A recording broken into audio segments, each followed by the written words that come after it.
여러분, 축복이 뭐지요? 축복이 뭡니까? 우리가 본질을 회복하는 것이 축복입니다. 본질은 바로 예수 그리스도입니다.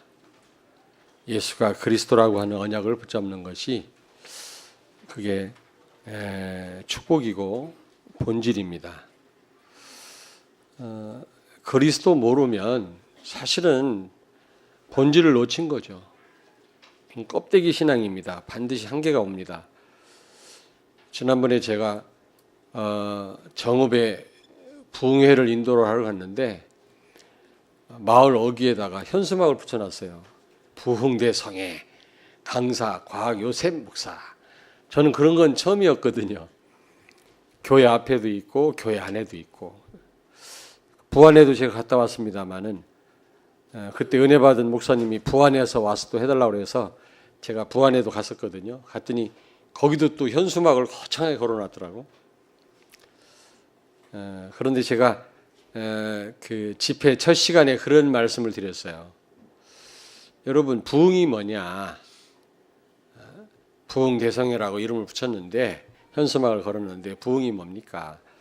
아마 그 부흥에 참여한 목사님들과 성도들은 아마 교회가 막 숫자가 늘어나고 사업이 잘 되고 이걸 부흥으로 아마 이해를 하고 있을 겁니다. 그래서 제가 그랬어요. 그렇게 생각을 했다면 그거는 착각이다. 부흥이라고 하는 것은 본질을 회복하는 거다. 예수 그리스도를 제대로 깨닫는 거다. 제가 그런 말씀을 드렸거든요. 여러분, 우리 삶은 요한복음 15장 5절에 예수님 말씀했듯이 절대 불가능하도록 되어 있습니다. 너희가 나를 떠나서는 아무것도 할 수 없느니라 그랬어요. 우리가 잘 몰라서 그렇지 이제 조금 이제 인생을 살은 우리 어르신들은 아마 알 겁니다. 인생이라고 하는 것은 절대 불가능하다라는 걸 아실 겁니다. 젊은 사람들이 조금 힘 좀 있다고 지금 그걸 몰라서 그렇지 우리는 절대 불가능하도록 돼 있거든요. 그래서 이 절대 불가능을 절대 가능으로 우리가 바꿔야 되는데 오늘 이 마가복음에 이 마가가 우리에게 분명한 답을 주고 있습니다. 제가 이제 그 구약을 끝내고 지금 이제 신약을 수요일 날하고 주일 날 이제 하게 됐는데 이 마가복음은 이 사복음서 가운데 가장 최초로 쓰여졌거든요. AD 65년에서 70년 사이에 기록이 된 겁니다. 이 마가복음은.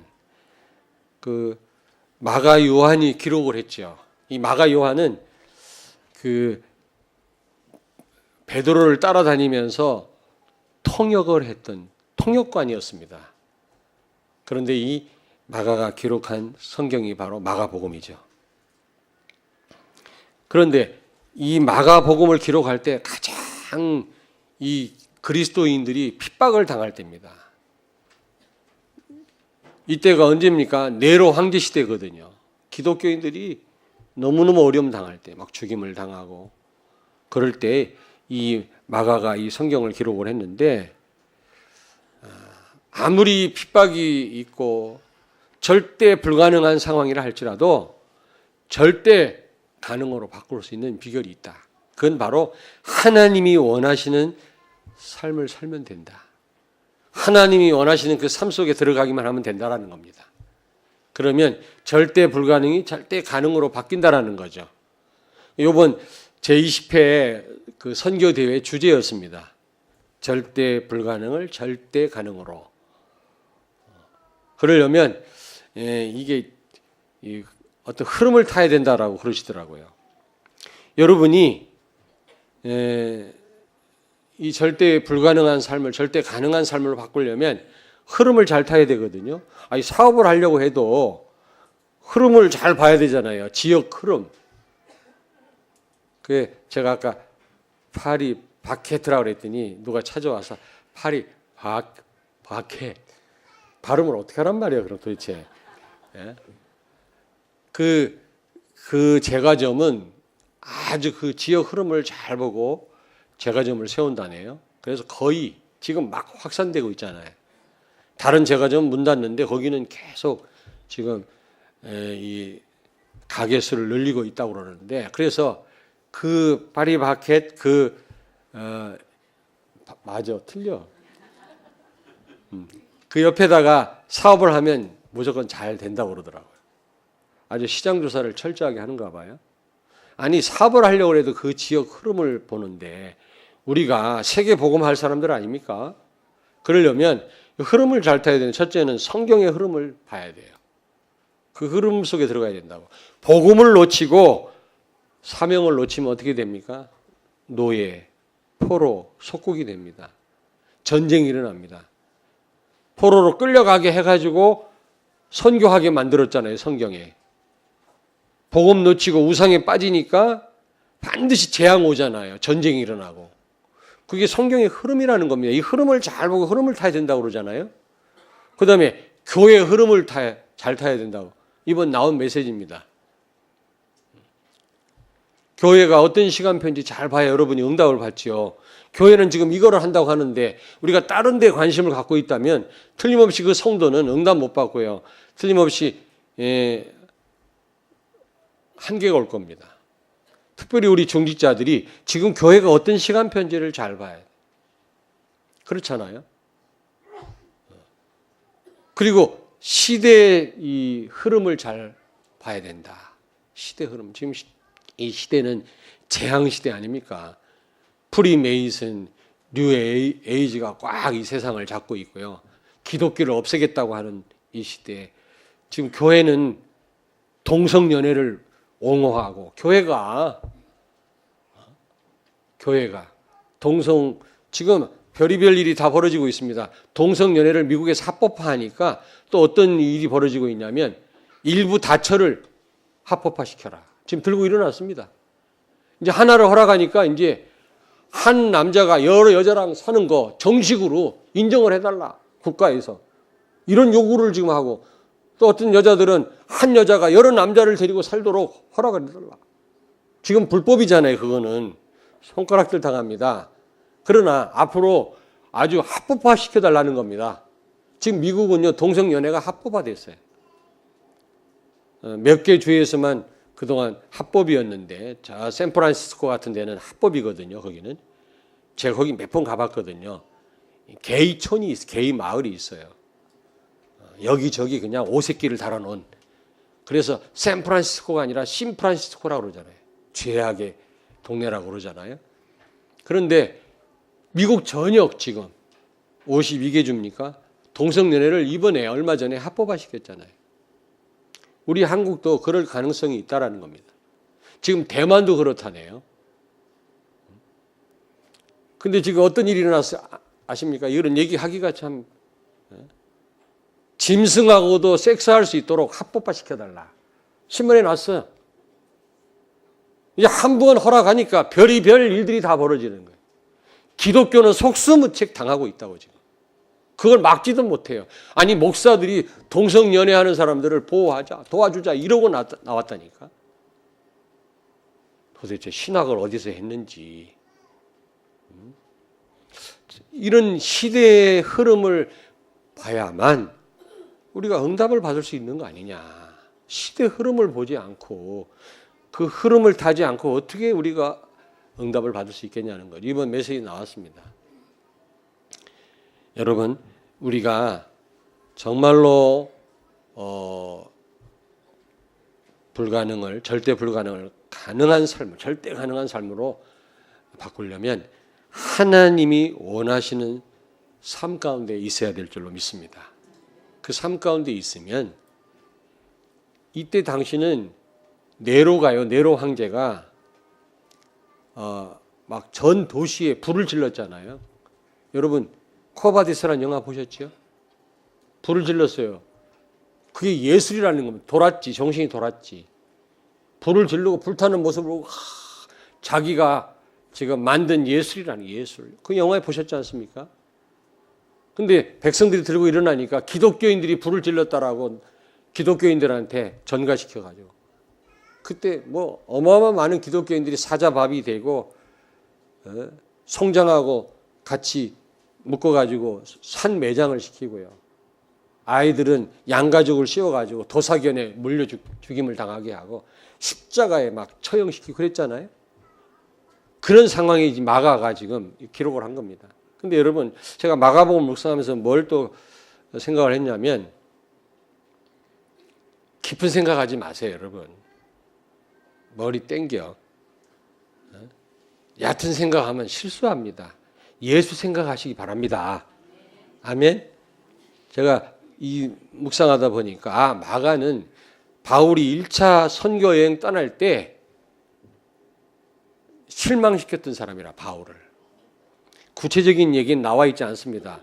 전도자 바울의 마음을 아프게 한 사람이었어요, 이 마가가. 그래서 2차 선교 여행 떠날 때는 막 싸웠다고, 바나바하고 싸웠어요. 저 마가 안 데리고 가겠다고. 바울이 애지간하면 그렇게 갈등하고 싸울 사람이 아닌데 마가 안 데리고 가겠다고. 그것 때문에 막 싸움 붙은 겁니다. 그 결국 마가를 데리고 가지 않았죠, 바울이. 그런데 디모데후서 4장 11절에 보니까 순교하기 직전 죽음을 앞에 두고 바울이 마가를 그리워했어요. 디모데야, 네가 올 때 마가를 데리고 와라. 마가가 보고 싶구나.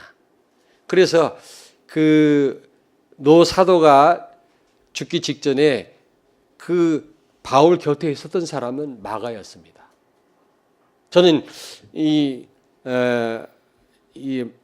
마가복음의 저자 마가를 생각하면서 우리가 시작도 잘해야 되고 과정도 중요하지만 유종의 미를 거둬야 되겠구나. 끝을 잘해야 되겠구나. 물론 시작 잘해야 됩니다, 여러분. 시작 잘못하면 많이 방향이 틀어지잖아요. 과정도 중요합니다. 아무리 결과가 좋으면 뭐합니까? 과정이 잘못되면 잘못된 거죠. 그거는 부끄러운 성공이지. 그래서 과정도 중요하지만 끝이 좋아야 된다. 마가는 처음엔 잘못됐었어요. 그러나 그는 그 세계를 살렸던 이 바울 사도가 간절하게 그리워했던 사람이 되었어요. 우리도 이렇게 유종의 미를 거둬야 되지 않겠냐. 우리가 하나님 부르시는 그날까지 충성되게 우리가 쓰임받다 하나님 앞에 서야 되지 않겠냐. 시작은 잘했는데 변질되거나, 그렇죠? 결과가 안 좋으면 안 되지 않습니까? 그런 생각을 해봤습니다. 마가가 그런 사람이었습니다. 근데 마가 이 성경을 기록할 때는 가장 그리스도인들이 어려움 당할 때다. 절대 불가능한 상황인데 절대 가능한 상황으로 바꿀 수 있는 비결이 있다라는 겁니다. 그게 바로 하나님 원하시는 삶 가운데 있어야 된다라는 거죠. 그렇다면 하나님이 원하시는 삶이 어떤 삶이냐? 제자들을 처음 불렀을 때 주신 말씀, 이게 답니다, 여러분. 여기에 모든 답이 다 있거든요. 이 말씀을 통해서 여러분, 하나님이 원하시는 삶 가운데 여러분 있게 되기를 바랍니다. 절대 불가능이 절대 가능한 삶으로 바뀌어질 줄로 믿습니다. 자, 첫째로 하나님 원하시는 삶이란 말은 하나님이 원하는 자들을 부르셨다라는 겁니다. 오늘 여기 13절에 보니까 또 산에 오르사 자기가 원하는 자들을 부르시니. 우리는 비록 부족하고 가진 게 없고 연약하지만 하나님이 우리를 원하셔서 우리를 부르신 줄로 믿습니다. 어떤 사모님이, 그 선교사님 사모님인데 이번에 만났거든요. 선교사 합숙 때 만났는데 막 와서 반가워 막 어쩔 줄 몰라 하더라고. 난 모르는 분인데 나를 어떻게 아십니까? 그랬더니 내 방송 설교를 듣는다네. 너무 은혜를 받는다고. 그런 분이 적어요. 많지는 않은데 가끔 그런 분이 있더라고. 어떤 분은 너무 은혜 된다고, 목사님 감사하다고. 근데 알고 보니까 태영아 메시지. 그런데 그래서 제가 한번 자세히 한번 제 설교를 한번 들어봤어요. 들어봤더니 몇 가지 느낀 게 있는데 그건 비밀이고, 여러분 아멘 소리가 너무 안 나오더만. 아멘입니까? 그러면 아멘 그러는데 잘 안 들려. 그러면 우리 설교 동영상 보는 분들은 저 교회가 썰렁한 교회인가 보다. 할렐루야. 여러분 이게 다 들려요. 여러분 아멘 소리가 한두 명 소리밖에 안 들려. 근데 어떤 교회 동영상 보면 목사님이 말씀 들을 때 아멘 하면 여기저기서 크게 들리더라고. 물론 제 책임이 큽니다만은 아멘을 크게 하시길 바랍니다. 여러분 하나님이 원하시는 삶이 뭐냐? 하나님이 원하셔서 나를 부르셨다라고 하는 확신을 갖는 겁니다. 우리가 좀 부족하지만 그리고 우리가 뭐 조건이 있어서가 아니라 조건 없이 우리를 부르셨어요. 무조건적으로 선택하셨단 말이에요. 그래서 우리는 절대 헌신을 해야 됩니다. 오늘 여기 13절 보십시오. 또 산에 오르사 자기가 원하는 자들을 부르시니 어떻게 했다고요? 그 다음 나온지라. 하나님이 원하셔서 우리를 부르셨다. 자격 없고 조건 없이 우리를 부르셨다면 우리는 절대 헌신해야 되지 않겠습니까? 그렇잖아요. 받을 수 없는 사랑을 우리가 받았다면 조건 없이 하나님을 사랑해야 된다라고 말씀드렸잖아요. 우리는 절대 헌신을 해야 될 줄로 믿습니다. 이게 하나님 원하시는 삶이에요. 그렇잖아요. 이 부르니까 즉각 나왔다 그랬어요. 다 버리고 예수님을 따라 나섰습니다. 12명 제자들이. 베드로는 심지어 아내까지도 뒤에 놔두고 예수님 따라 붙었다니까. 배도 버리고 다 예수님을 따라 나섰어요. 제자들이요. 절대 헌신했단 말이죠. 우리를 원하셔서 하나님이 조건 없이 부르셨다면 우리도 절대 헌신을 해야 돼요. 그렇지 않습니까? 근데 우리는 너무 조건이 많고 너무 핑계가 많잖아요, 여러분. 안 그렇습니까? 물론 우리가 뭐 다 버릴 필요는 없습니다만 왜냐하면 그때 당시는 예수님 육체로 계시니까 예수님을 따라 헌신하려면 다 버리고 따라가야 돼요. 육체로 계시니까. 그 지금 성령으로 계시기 때문에 그럴 필요는 없습니다만은 다 버릴 필요는 없습니다만은 뭐 와이프를 버리고 남편을 뒤로 하고 예수님 따라다니란 말은 아닙니다. 헌신하란 말은 아닙니다. 그러나 우리가 이렇게 원하셔서 무조건적으로 우리를 이유 없이 우리를 구원하시고 부르셨다면 우리는 절대 헌신을 해야 된다 그 말이에요. 너무 우린 조건이 많아요. 조건 없이 우리가 구원받았는데 뭔 우리는 조건이 많습니까? 하나님이 이렇게 해주셔야 되고 저렇게 해주셔야 되고 조금 어려우면 하나님 멀리하고 하나님에 대해서 의심하고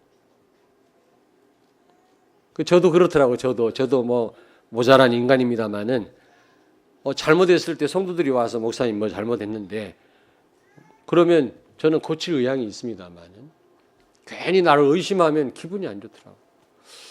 그렇게 나랑 오래 있었으면서도 불구하고 나를 의심할까 말이야.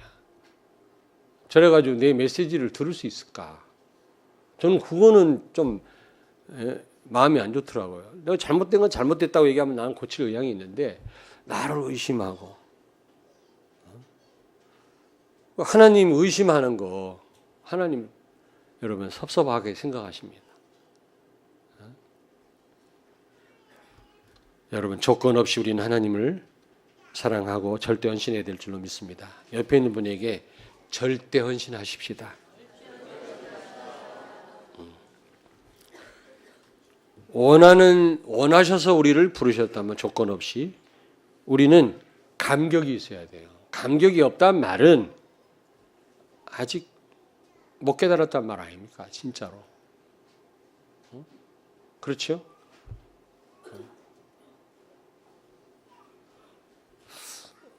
어제 엊그저께인가 유광수 목사님 그러시더라고요. 미국에서 오신 선교사님들 향해서 그런 말씀 하시더라고요. 미국 완전 흑암이 잡고 있다. 지금 흑암 완전 잡혀 있다.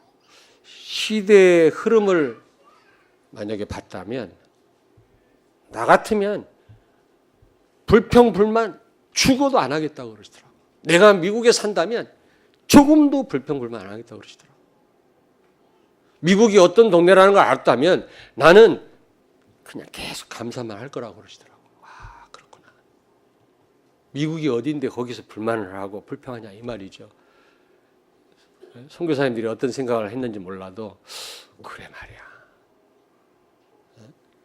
우리는 사실 감격해야 돼요. 그리고 교만하란 말은 아니지만 자부심을 가져야 돼요. 나를 하나님이 원하셔서 부르셨구나. 이 세계 복음화의 대열에 서게 하셨구나. 여러분, 이런 확신을 갖는 것이 바로 하나님이 원하시는 삶인 줄로 믿습니다. 여러분과 나는 부르심을 받은 자들입니다. 여기에 대한 자부심이 있으셔야 돼요. 있으십니까? 우리가 그냥 이 자리에 와 있는 게 아닙니다, 여러분. 두 번째로 하나님이 원하시는 삶이란 하나님과 함께하는 삶입니다. 하나님과 함께하는 겁니다. 여기 14절에 보니까 이에 12를 세우셨으니 이는 자기와 함께 있게 하시고 그랬죠. 여러분, 일 이전에 우리는 하나님과 함께하는 삶을 살아야 됩니다. 뭐 굉장한 일을 하기 이전에 먼저 하나님과 함께 해야 돼요. 하나님과 함께 하지 않고 일을 하면 반드시 한계가 옵니다. 그리고 일하면서 지치고 일을 하면서 원망 나오고 일해놓고 안 알아주면 기분 나쁘고, 그래서 우리는 일 이전에 하나님과 함께하는 삶을 살아야 되거든요. 여러분, 진정한 성공이 뭡니까? 하나님과 함께하는 건 줄로 믿습니다. 그게 진정한 성공이에요. 요셉 보세요. 요셉 노예로 갔는데 무슨 성공입니까? 근데 성공자의 삶을 살았잖아요. 왜요? 하나님과 함께 하심에. 우리는 기준이 너무 육신적입니다. 건강해야 되고 부자 돼야 되고 막 높은 자리에 올라가야 되고 잘 돼야 되고, 이게 우리 기준이에요. 그게 성공이라고 생각하는데 그렇지 않습니다. 하나님과 함께 하느냐, 이게 기준인 줄로 믿습니다. 아멘. 내가 비록 실패했다 할지라도, 내가 비록 병들었다 할지라도 하나님과 함께하는 삶을 산다면 그게 성공이에요. 그게 성경 아닙니까? 이게 제대로 이해가 안 되니까 교회가 싸움하고 갈등하고 실망하고 손가락질을 당하는 겁니다.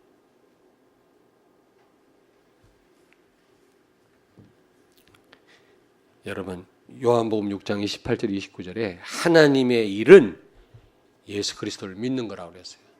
여러분, 하나님의 일이 뭡니까? 하나님과 함께 하는 겁니다. 하나님이 가장 우리에게 원하시는 일이 뭐예요? 하나님과 함께 하는 거예요. 그거보다 중요한 일이 없어요, 여러분. 아멘? 이렇게 아멘 할 때 아멘이 적더라고. 들어보니까. 아멘? 아멘. 이렇게 나와야 저 은혜가 넘치는 교회구나 이렇게 생각하니까.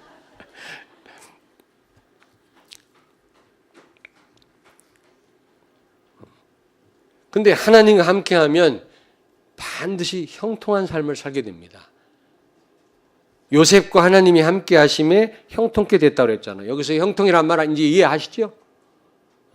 감옥 가도 괜찮고 노예로 팔려가도 괜찮고 총리가 돼도 교만하지 않는 삶.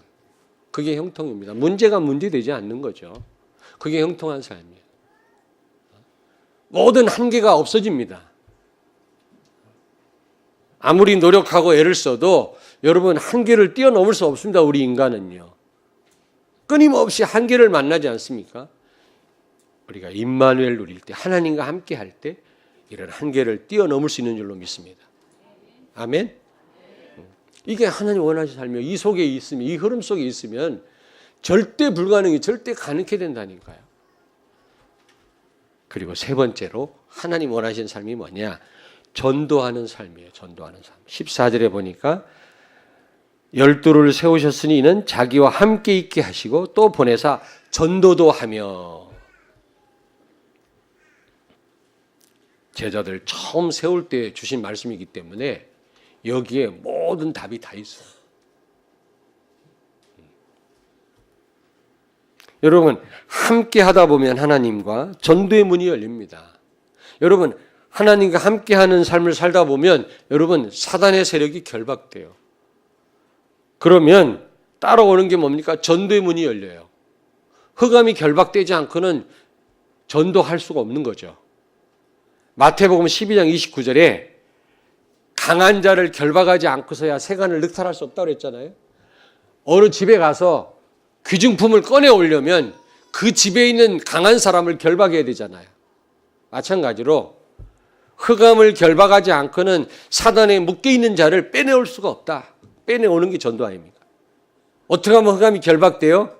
하나님과 함께할 때, 하나님과 동행할 때. 아멘. 또 정내 소리가 아멘. 예.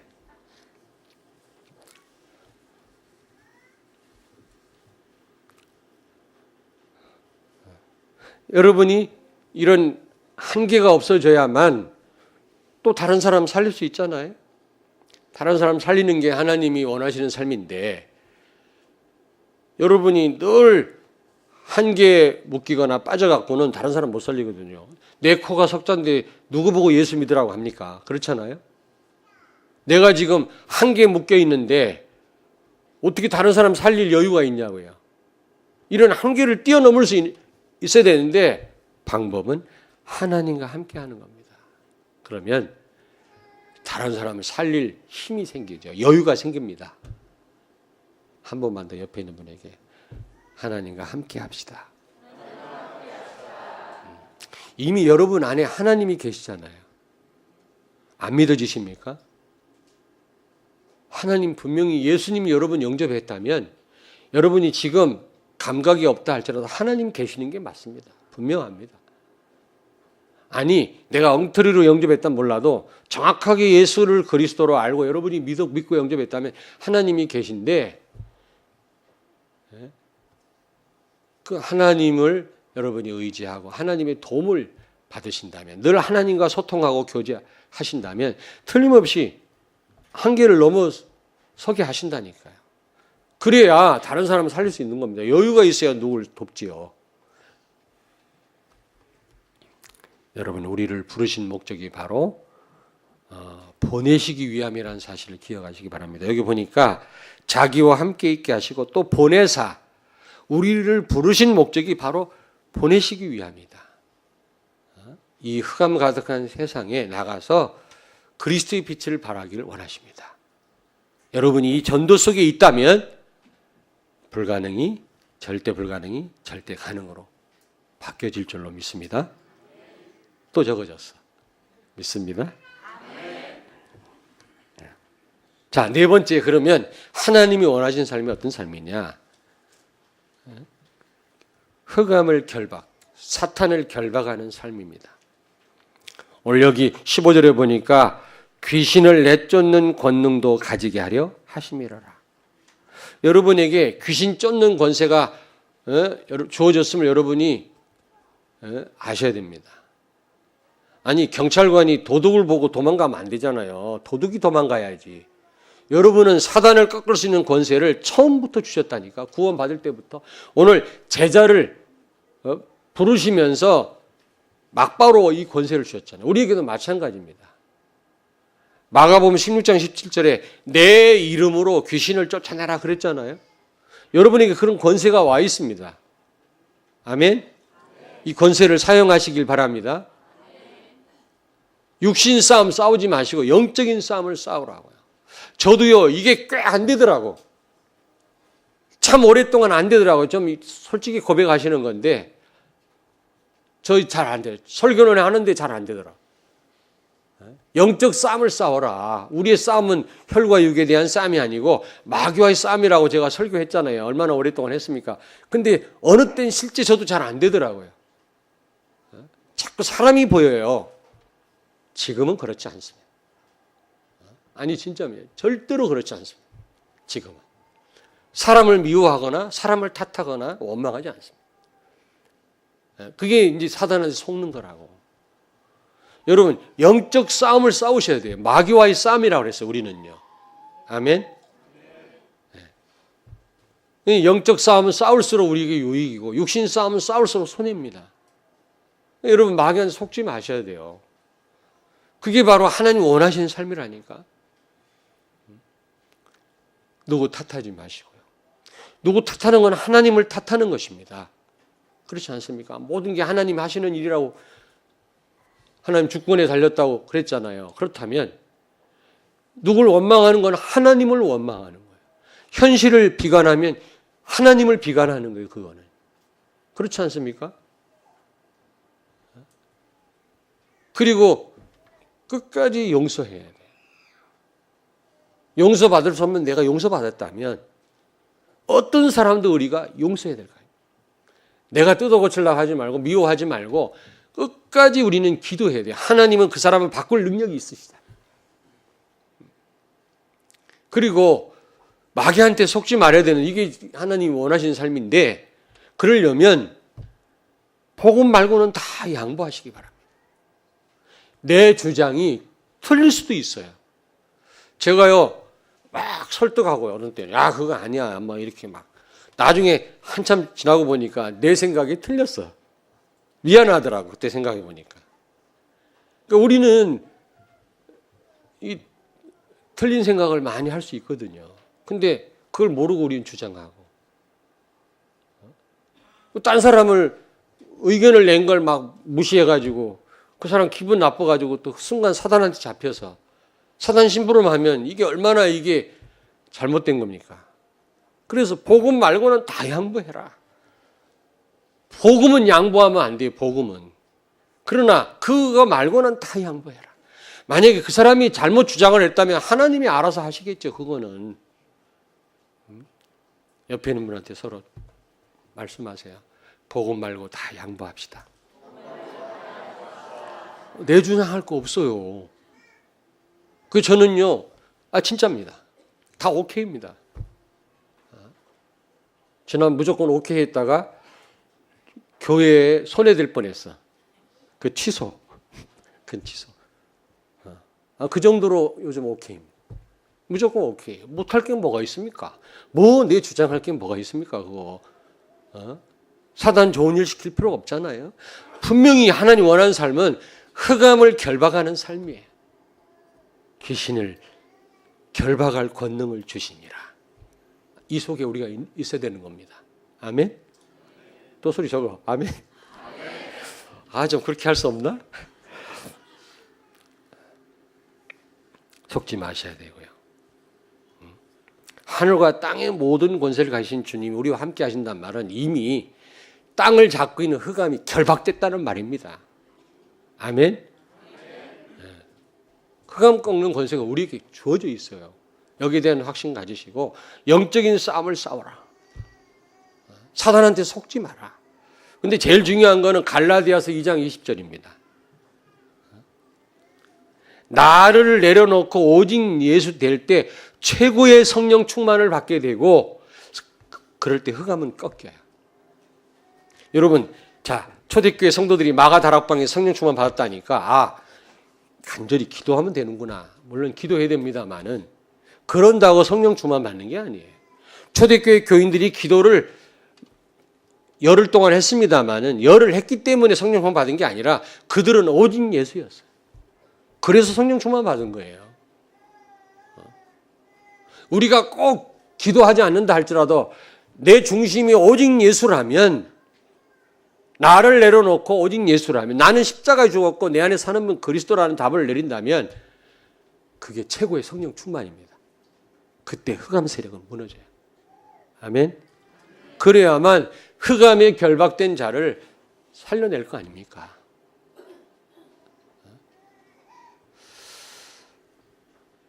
그래서 우리는 마귀의 이 정체를 잘 알아야 되고요.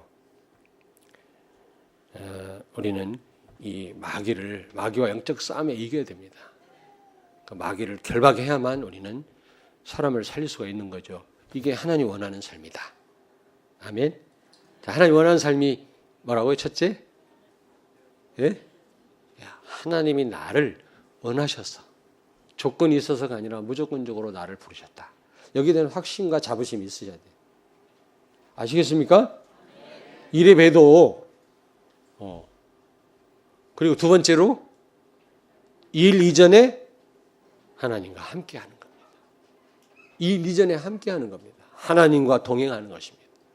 내 안에 계신 성령 하나님의 인도를 받는 것입니다. 그분과 늘 소통하는 것입니다. 여러분 그게 안 되면 빨리 회복하셔야 됩니다. 회복하셔야 돼요. 그렇지 않으면 절대 불가능합니다, 여러분. 절대 불가능. 다 겪어보셨죠? 인생 조금 사는 분은 다 겪어보셨잖아요. 절대 불가능해요. 그리고 전도하는 삶이죠.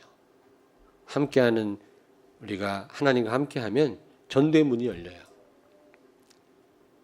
또 그러려면 영적 싸움에 우리가 이겨야 됩니다. 방법은 성령 충만입니다. 성령 충만은 오직 예수입니다. 나를 내려놓는 것입니다. 자, 결론입니다, 여러분. 하나님이 원하시는 삶. 여러분, 이 자체가 축복이에요. 이 자체가 성공입니다. 우리는 기준이 너무 잘못되어 있어요. 막 박사학위를 받아야 되고, 아니, 박사학위 받지 말란 말 아니에요? 네. 박사학위를 받아야 되고, 출세를 해야 되고, 뭐 돈이 많아야 되고, 높은 자리에 올라가야 되고, 전부 육신적입니다. 성경은 그렇게 말하고 있지 않습니다. 성경이 말하는 성공은 뭐냐? 하나님 원하는 그 삶 가운데 있느냐? 아멘. 내가 비록 실패 자리에 있다 할지라도 정말 하나님 원하는 삶 가운데 내가 있다면, 이 흐름 속에 있다면 여러분 성공자입니다. 하나님은 나를 통해서 세계복음 하실 줄로 믿습니다. 우리는 뭐가 많아야, 내가 뭘 많이 가져야 세계복음 할 수 있다고 생각해요. 그러면 뭐 갖지 말아야 하나님이 세계복음 하시냐? 그 말은 아닙니다. 그러나 내가 뭘 많이 가져야, 내가 어떤 조건을 갖춰야 하나님 쓰시는 게 아닙니다. 조건이 있어서 구원 받은 게 아닌 것처럼 우리가 조건이 있어야 하나님 쓰시지 않습니다. 그래서 그래야만 쓰시는 게 아니거든요. 우리는 오직 예수 되어질 때, 하나님과 함께 할 때 하나님이 우리를 들어 쓰시는 줄로 믿습니다. 하나님이 원하시는 삶 속에 있는 게 이게 기준이지, 내가 뭐 많은 것을 가지고 뭐 똑똑하고 그게 기준이 아니란 말이에요. 하나님 원하시는 삶 자체가 축복이라는 사실, 그게 성공이라는 사실을 기억하시기 바랍니다. 두 번째로, 이 흐름 속에 있어야 여러분 절대 불가능을 절대 가능으로 바꿀 수가 있는 겁니다. 개인이나 여러분 하는 일이나 학업이나 사업이나 또 우리 교회도 그렇고 전도와 선교도 그렇습니다. 절대 불가능해요. 절대 불가능해요. 그런데 절대 가능으로 바꿀 수 있는 비결이 있어요.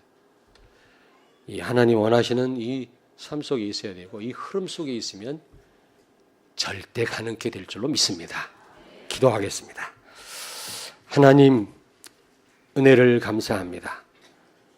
하나님이 원하시는 삶을 통하여 절대 불가능을 절대 가능한 삶으로 바꾸게 해 주옵소서. 우리가 성공하고 많이 가져야만 축복이 아니라 하나님이 원하신 삶 가운데 있는 것 자체가 축복이고 성공임을 믿습니다. 하나님께 감사를 드리며 예수님 거룩하신 이름으로 기도하옵나이다. 아멘.